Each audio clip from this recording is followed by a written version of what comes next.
वसमत कर्मचारी संघटना व म्युनिसिपल एम्प्लॉईज युनियन या दोन्ही संघटनेच्या संयुक्त विद्यमाने आज वसमत नगरपालिकेच्या समोर बेमुदत काम बंद आंदोलन चालू केलेलं आहे। मित्रांनो, सतत आपण शासनाच्या समोर कर्मचाऱ्यांच्या मागण्यासाठी धरणे आंदोलन, निदर्शने, रस्त्यावरचा लॉंग मार्च, आमरण उपोषण अशा विविध प्रकारचे आंदोलन आतापर्यंत आपण केलेली आहेत। आजच्या तारखेला सुरू झालेले हे आंदोलन संपूर्ण महाराष्ट्रामध्ये चालू झालेलं आहे। प्रत्येक नगरपालिकेच्या समोर आपापले कर्मचारी आपल्या मागण्याच्या करता ठाण मांडून बसलेले आहेत। जोपर्यंत शासन आपल्या मागण्याची अंमलबजावणी करत नाही तोपर्यंत आपलं हे बेमुदत आंदोलन सतत चालू राहणार आहे। मित्रांनो, गेल्या 1.25 वर्षापासून आपण आपल्या हक्काच्या मागण्यासाठी सन्माननीय मुख्यमंत्र्यांसोबत कर्मचारी संघटनेचे शिष्टमंडळ आणि या महाराष्ट्रातले सर्व उच्च पदस्थ अधिकारी यांच्यासोबत मंत्रालयाच्या दालनामध्ये एक बैठक झाली आणि बैठकीमध्ये सर्व सकारात्मक चर्चा झाली आणि मुख्यमंत्र्यांनी सुद्धा तसं संबंधित वरिष्ठ पदस्थ अधिकारी यांना सूचना दिल्या की हा महाराष्ट्रातील नगरपालिका कामगारांचा प्रश्न अत्यंत वाईट परिस्थितीतला आहे आणि खरोखरच ते वाईट जीवन जगत आहेत। वेळेला त्यांचं पेमेंट होत नाही, वेळेला त्यांच्या मागण्याची पूर्तता केल्या जात नाही। त्यामुळं या महाराष्ट्रातल्या समस्त कर्मचारी बांधवांचं खरंच विचार करण्याची परिस्थिती आहे। या महाराष्ट्राचे आदरणीय मुख्यमंत्री शिंदे साहेबांनी सकारात्मक भूमिका घेऊन सुद्धा संबंधित उच्च पदस्थ अधिकाऱ्यांनी हे आपल्यावर अन्याय लादलेला आहे।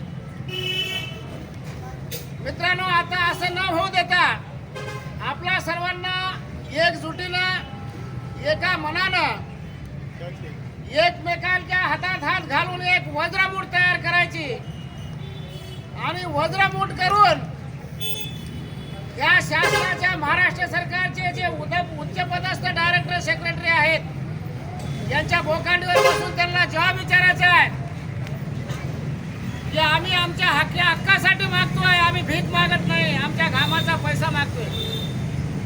तेव्हा आम्हाला आमच्या घामाचा मोबदला मिळाला पाहिजे, आम्हाला भीक नकोय। तेव्हा मित्रांनो, जोपर्यंत आपण हे करू शकत नाही तोपर्यंत शासनाला जाग येणार नाही। आता ती परिस्थिती आलेलीच आहे। आता आपण CBD बेलापूर येथून एक लॉंग मार्च काढत आहोत आणि त्या लॉंग मार्चची दिशा, लॉंग मार्चचा रूट या संदर्भामध्ये कालच पोलीस महासंचालक मुंबई यांच्यासोबत एक बैठक झाली आणि त्या बैठकीमध्ये चर्चेच्या अंती साहेबांनी सविस्तर विचारलं, साहेब लोक किती येणार आहेत, कशा पद्धतीचं आंदोलन आहे, कशा पद्धतीचा हा मोर्चा आहे, कुठून कुठपर्यंत जाणार आहे, कुठल्या परिस्थितीतून लोक येणार आहेत, सगळं विचार विनिमय करून त्या ठिकाणी आपल्याला त्या लॉंग मार्चला परवानगी मिळालेली आहे। तेव्हा बेलापूरच्या DMA कार्यालयापासून आपण उद्या सकाळी 10 वाजता DMA यांच्यासोबत चर्चा करून जर चर्चेमध्ये कार्यक्रम फिसकला तर निश्चितपणे लॉंग मार्च अटळ आहे आणि जोपर्यंत आपण मंत्रालयापर्यंत पोहोचत नाही तशी तर वेळ येणार नाही अशी अपेक्षा करूया। मध्येच आपला कुठून तरी निर्णय येईल आणि कर्मचाऱ्यांच्या मध्ये आनंदाचा उत्साह होईल। परंतु बघूया, क्षण काही दूर नाही, लवकर आलेला आहे।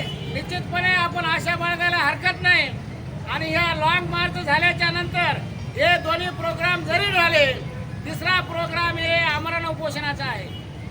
येणाऱ्या 9 ऑगस्टला CBD बेलापूर DMA कार्यालयाच्या समोर कर्मचारी संघटनेचे वरिष्ठ पदाधिकारी हे आमरण उपोषणासाठी बसणार आहे.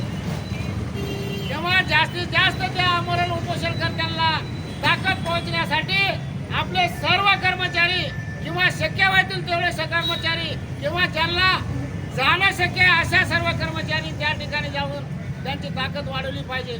ही आता गरज आपल्यासाठी अत्यंत महत्त्वाची आहे. म्हणून मित्रांनो, एकजूट कायम ठेवावी. कायम कर्मचाऱ्यांचा प्रश्न निश्चितपणे निकाली लागेल ही आपल्या सर्वांना आशा आहे.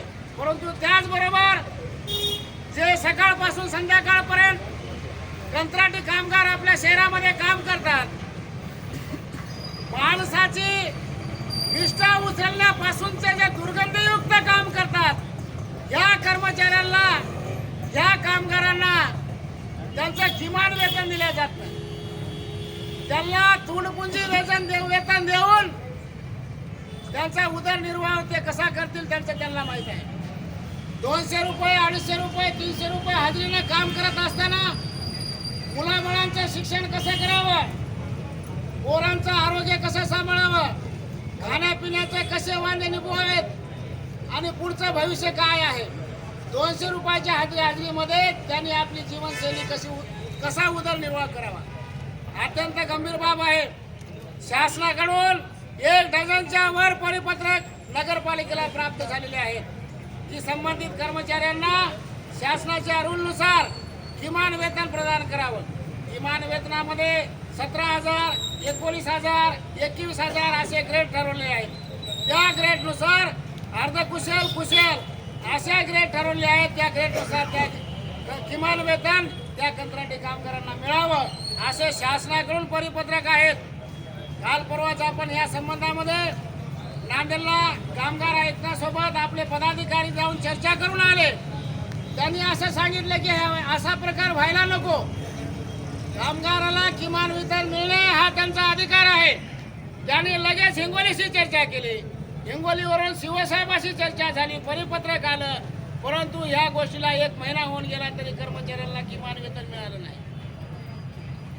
माननीय हिंगोली जिल्ह्याचे कलेक्टर पापळकर साहेब यांना सुद्धा या संदर्भामध्ये आपण 2 वेळेस भेटलो. त्यांनी आपल्या निवेदनात शेरा सुद्धा तसा मारला आणि DPOला सगळ्या सूचना दिल्या की संबंधित कर्मचाऱ्यांच्या प्रश्नामध्ये किमान वेतनाच्या बाबतीमध्ये नगरपालिकेकडून तात्काळ अहवाल मागवण्यात यावा आणि अहवाल मागून संबंधित कर्मचाऱ्यांना किमान वेतन तात्काळ लागू करावं. या सगळ्या गोष्टी होत असताना, टप्प्याटप्प्याने आंदोलनाची दिशा ठरवत असताना कर्मचारी संघटनेचे पदाधिकारी आपल्या वसमत विधानसभेचे माननीय आमदार राजूभाई नवघरे साहेब यांना सुद्धा कर्मचारी संघटनेचे प्रतिनिधी सगळे भेटले. त्यांना आमच्या समस्या सांगितल्या. साहेब, असा प्रकार वसमत नगरपालिकेमध्ये होत आहे. कामगारावर फार मोठा प्रचंड प्रमाणामध्ये अन्याय होत आहे. साहेब, यांच्यासाठी काहीतरी मार्ग काढणं अपेक्षित आहे आणि हे तुमच्याशिवाय निघणार नाही. तुम्ही संबंधित मुख्याधिकाऱ्याशी चर्चा करा, त्यांना या प्रकारच्या सूचना द्या आणि या कंत्राटी कामगाराचा प्रश्न मार्गी लावा. तसं लगेचच या तालुक्याचे आमदार राजूभाई नवघरे साहेब यांनी लेखित पत्र शिवच्या नावाने देऊन टाकलं तरी शिवसाहेब हे करायला तयार नाहीत. अत्यंत शोकांतिक आहे मित्रांनो, अत्यंत शोकांतिक आहे. हे सगळे प्रयोग होत असताना एवढी मुजोरी जे अधिकारी दाखवत आहेत तर यांची मुजोरी जिरवायला काही हरकत नाही असं मला वाटतं. आणि ती